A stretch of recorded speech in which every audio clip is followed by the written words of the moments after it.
Day 2তে তো তোমরা দেখেই নিয়েছো আমি কতগুলো গাছকৌটো কমপ্লিট করেছি, আর আজকে ছিল সানডে, মানে আজকে ডে 3 আমার গাছকৌটো করা। তো আমি আজকে 6টা টোটাল গাছকৌটো নিয়ে কাজ করতে বসেছি। এটা আর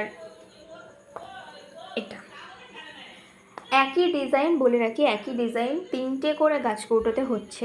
এটা যেহেতু হোলসেল, তো একই ডিজাইন 3টে করে হচ্ছে। তো 6টা গাছকৌটো নিয়ে আমি আজকে বসেছি ডে 3। কতটা কি কমপ্লিট করতে পারবো জানি না রাতের মধ্যে। এখন সন্ধ্যা 7টা বাজে, যেহেতু আজকে সানডে ছিল, আঁকানো ছিল, সারাদিন একটুকু বসার সময় পাইনি, এখন নিয়ে বসেছি। দেখা যাক কতটা কমপ্লিট করতে পারি, তারপর তোমাদের সাথে আবার শেয়ার করছি। দেখো আমি এখানে গাছকৌটো এই 3টেই করতে পেরেছি, 6টা নিয়ে বসেছিলাম,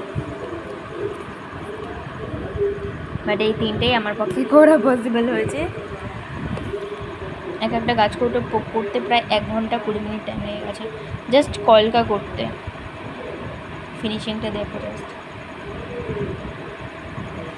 এই 12টা করেছি আর এটা নিয়ে 15টা। বাট এই গাছকৌটোর ডিজাইনটা আমার সব থেকে বেশি পছন্দ হয়েছে, আর কাজটাও সব থেকে বেশি পছন্দ হয়েছে। ভার্নিশ করার পর আরও গ্লেজ দেবে, তোমার জিনিসটা আরও দেখতে ভালো লাগবে। তো চলো পার্ট 3 জন্য এটাই থাক, আবার শেয়ার করো পার্ট 4।